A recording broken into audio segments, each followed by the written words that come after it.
Hello fourth class. तो आज हम जीके में 29 चैप्टर देख रहे हैं जिसका नाम है the great women politicians.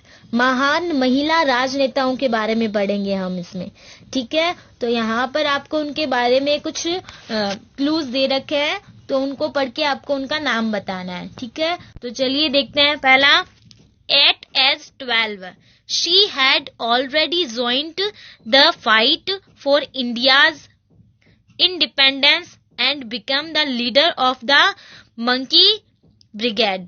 She was the first woman prime minister of India. तो 12 साल की उम्र में इन्होंने भारत में स्वतंत्रता आंदोलन को ज्वाइन कर लिया था और मंकी ब्रिगेड की वो लीडर बन गई थी और वह भारत की पहली महिला प्रधानमंत्री थी। तो वो कौन थी? इंदिरा गांधी, ठीक है। तो फर्स्ट में आप फील करो इंदिरा गांधी। दूसरा है, she is the leader of the movement for democracy in Myanmar. तो वह म्यांमार में लोकतंत्र के लिए आंदोलन जो चला था, हो रहा था, उसकी लीडर है। She has spent many years under house arrest. और उन्होंने अपने जीवन के कई साल जो है वो हाउस अरेस्ट मतलब घर में नजरबंद कर दिया गया, तो कई साल के लिए। तो इन्होंने अपने जीवन के कई साल जो है वो घर में नजरबंद रहकर बिताए हैं।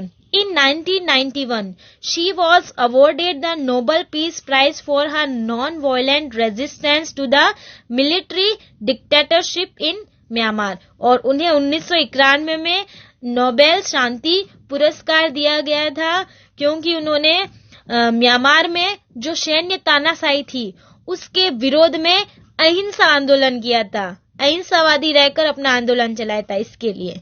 तो यह है ऑंग सान सू की, ऑंग सान सू की, ठीक है। उसके बाद तीसरा है, she was the first woman prime minister of Great Britain. वह ग्रेट ब्रिटेन की पहली महिला प्रधानमंत्री थी। She has been called the iron lady for her strong decisions. तो उनके डिसीजन कैसे होते थे? बहुत ही स्ट्रांग होते थे, जो डिसीजन ले लिया वो ले लिया। इस कारण से उन्हें आयरन लेडी के नाम से भी जाना जाता था। तो यह है मार्गरेट थैचर। फोर्थ है, she was the prime minister of Pakistan and the first woman to be the elected head of an Islamic country in modern time. तो वह पाकिस्तान की प्राइम मिनिस्टर थी और मॉडर्न टाइम की इस्लामिक कंट्री की पहली महिला हेड थी जिसे चुना गया था। मतलब इस्लामिक कंट्री में चुनी जाने वाली पहली महिला थी जिनको एक हेड के तौर पर चुना गया था। तो इस्लामिक कंट्री में एज ए हेड चुनी जाने वाली पहली महिला थी, यह थी बेनजीर भुट्टो।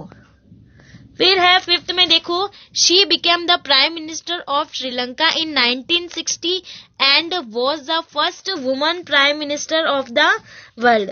तो वह 1960 में श्रीलंका की प्रधानमंत्री बनी थी और वो पहली महिला प्रधानमंत्री थी पूरी दुनिया की। पूरी दुनिया में प्रधानमंत्री बनने वाली पहली महिला थी, ठीक है। हर डॉटर चंद्रिका भंडार Nike Kumaratunga was the first woman president of Sri Lanka. और उनकी बेटी चंद्रिका भंडार नायके कुमारतुंगा जो है वो श्रीलंका की पहली महिला राष्ट्रपति बनी थी। तो ये इनका नाम क्या है? श्रीमावो भंडार नायके। 6 है, she was a leading candidate for the presidential election in United state in 2008। तो 2008 में जो राष्ट्रपति के चुनाव हुए थे उसमें यह जो थी वो लीडिंग कैंडिडेट थी। मतलब सबको लग रहा था कि ये जीतेगी, बहुत ही अच्छी कैंडिडेट थी उस टाइम ये। She is also a famous lawyer. और वह एक प्रसिद्ध वकील भी हैं। तो यह है हिलेरी क्लिंटन। फिर है 7, she was the first woman prime minister of Bangladesh and the widow of the former president general Ziaur Rahman. तो वह बांग्लादेश की पहली महिला प्रधानमंत्री थी और पूर्व राष्ट्रपति जनरल जियाउर रहमान की विधवा थी। तो इनका नाम है बेगम खलीदा जिया। 8 and last, she was one of the founders and the 4th prime minister of the state of Israel। तो वह संस्थापकों में से एक थी और स्टेट ऑफ इजराइल, इजराइल राज्य की चौथी प्रधानमंत्री थी। यह है गोल्डा मेयर। ठीक है, अब देखते हैं हम amazing fact. Razia Sultan who ruled over India from 1236 to 1240 AD was the very first woman ruler in Islamic history. A shrewd politician, she became one of the most powerful ruler of the Delhi Sultanate।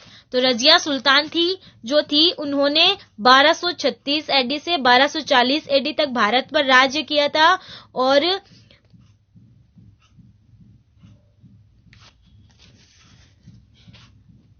और वो Islamic history में पहली महिला थी जिन्होंने शासन किया था और उनकी चतुर राजनीति के कारण वह दिल्ली सल्तनत की सबसे पावरफुल शासक बनी थी। ठीक है, डू यू नो में देखो, international women's day is celebrated on 8 March every year. तो अंतर्राष्ट्रीय महिला दिवस हर साल 8 मार्च को मनाया जाता है। On this day, the economic, political and social achievements of women are celebrated and the rights of women are promoted all over the world। और इस दिन इकोनॉमी में, पॉलिटिक्स में और सोशल जितने भी अचीवमेंट महिलाओं ने किए हैं उनको सेलिब्रेट किया जाता है और पूरी दुनिया में महिलाओं के अधिकारों को प्रमोट किया जाता है। तो इंटरनेशनल वीमेन डे, अंतर्राष्ट्रीय महिला दिवस कब मनाया जाता है? हर साल 8 मार्च को। ध्यान रखना आप। ठीक है, नेक्स्ट चैप्टर देखो 30, इकोलॉजिकल मूवमेंट मतलब पारिस्थितिक आंदोलन, मतलब प्रकृति के लिए जो आंदोलन किए गए ना उनके बारे में पढ़ेंगे हम। ठीक है, तो चलिए शुरू करते हैं। इसमें क्या है आपको बताना है इनके बारे में। तो पहला देखते हैं, This movement, which began in the hills of Uttarakhand in India, opposed the cutting down of tree। तो यह आंदोलन जो है वो भारत में उत्तराखंड की पहाड़ियों में हुआ था और वो भी पेड़ों को काटा जा रहा था उसके खिलाफ। तो पेड़ों को काटा जा रहा था, उसको बंद करने के लिए, उसको रोकने के लिए भारत के उत्तराखंड की पहाड़ियों में यह आंदोलन हुआ था। Villagers hugged the trees to stop them from being cutting down. और गांव वालों ने पेड़ों को कटने से बचाने के लिए उनको क्या कर लिया था, उनसे चिपक गए थे, उनको हग कर लिया था, गले लगा लिया था। Sunderlal Bahuguna was an important leader of the movement. और ये जो आंदोलन हुआ था ना उसके प्रमुख लीडर कौन थे? सुंदरलाल बहुगुणा थे। तो यह है चिपको मूवमेंट, चिपको आंदोलन। तो आप पहले में फिल कर लो चिपको मूवमेंट। दूसरा देखो, this international non governmental organisation works for the conservation of animals and the environment. तो यह अंतर्राष्ट्रीय गैर सरकारी ऑर्गेनाइजेशन जो है वो एनिमल और इन्वायरमेंटल को कंजर्व करने के लिए वर्क करता है थ्रू आउट द वर्ल्ड, पूरी दुनिया में। It was earlier known as the world wildlife fund. और पहले ये वर्ल्ड वाइल्ड लाइफ फंड के नाम से जाना जाता था। तो यह जो यह इंटरनेशनल नॉन गवर्नमेंटल ऑर्गेनाइजेशन है जो कि पर्यावरण और एनिमल को बचाने के लिए पूरी दुनिया में वर्क करता है और यह पहले वर्ल्ड वाइल्ड लाइफ फंड के नाम से जाना जाता था। तो इसका नाम क्या है? World wide fund for nature. तीसरा है, this is an animal rights organisation based in Virginia USA. यह एक एनिमल राइट ऑर्गेनाइजेशन है जो कि वर्जीनिया यूएसए में है। It works to prevent cruelty towards animals, promotes vegetarianism and campaign against using animal product for clothing. तो यह जानवरों के ऊपर जो क्रूरता होती है उसके खिलाफ वह करता है। मतलब जानवरों को क्रूरता से बचाने के लिए वह करता है ये, और वेजिटेरियनिज्म को क्या करता है, प्रमोट करता है कि आप सब लोग वेजिटेरियन रहो। ठीक है। और क्या करता है, इन्होंने एक अभियान भी चलाया था, और ये अभियान भी चलाते हैं एनिमल प्रोडक्ट, जो भी एनिमल प्रोडक्ट काम में आते हैं कपड़ों वगैरह में जहां पर भी, तो उसके खिलाफ यह अभियान चलाता है।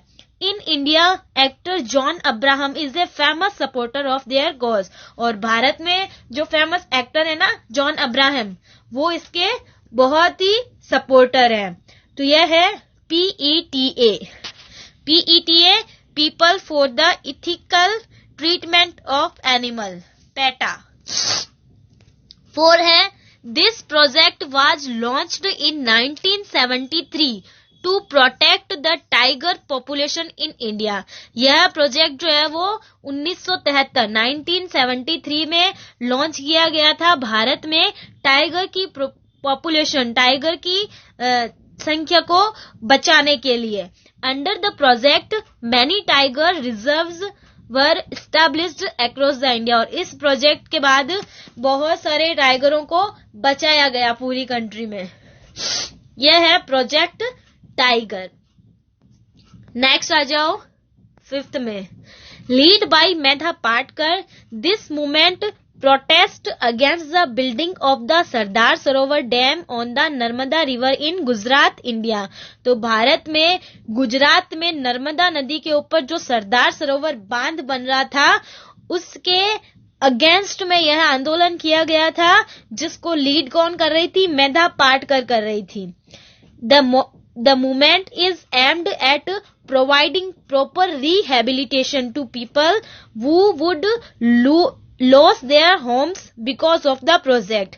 और यह आंदोलन इसलिए किया गया था, इस आंदोलन का मुख्य लक्ष्य यह था कि जिन लोगों को इस प्रोजेक्ट की वजह से अपने घर खोने पड़ रहे हैं उनको प्रॉपर पुनर्वास प्रोवाइड किए जाए, उनको उनके घरों के बदले में रहने के लिए जगह दी जाए। इसके लिए यह आंदोलन चलाया गया था। तो यह है नर्मदा बचाओ आंदोलन।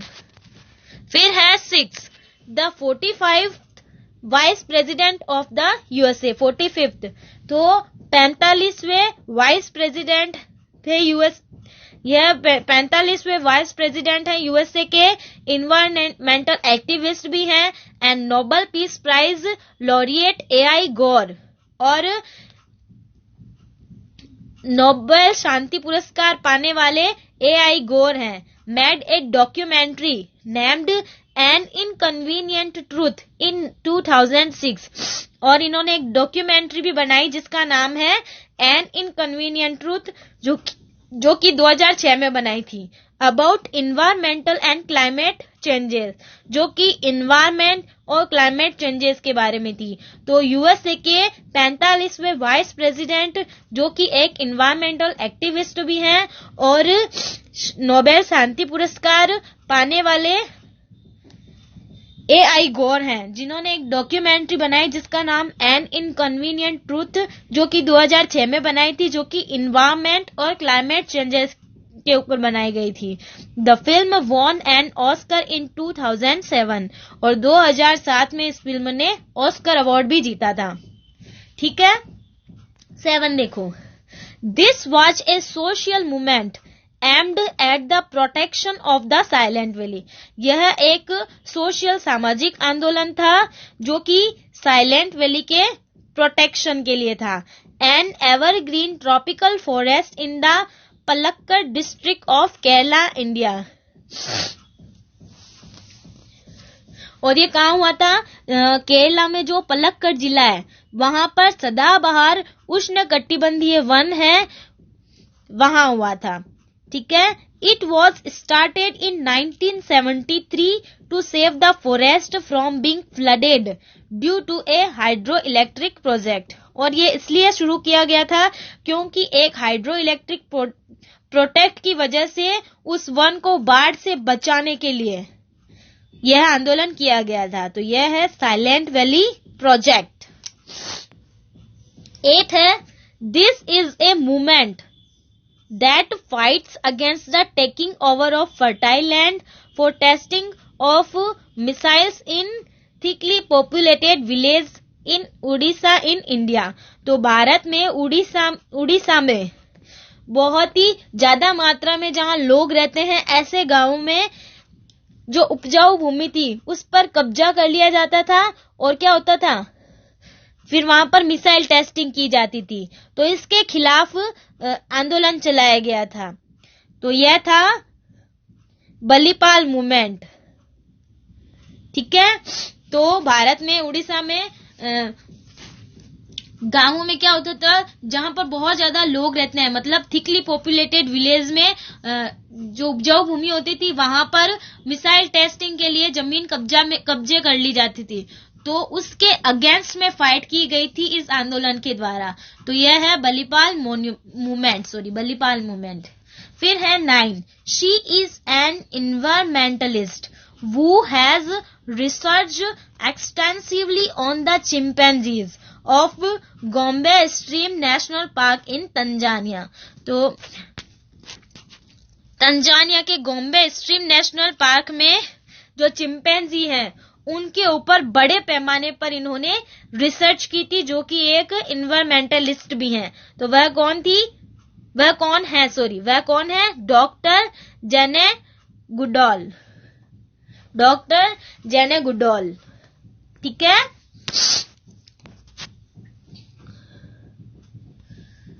तो ये आपका 29 और 30 दो चैप्टर आज हमने किए हैं। तो आप अच्छे से फिल करना और इनको अच्छे से लर्न भी करना, ओके।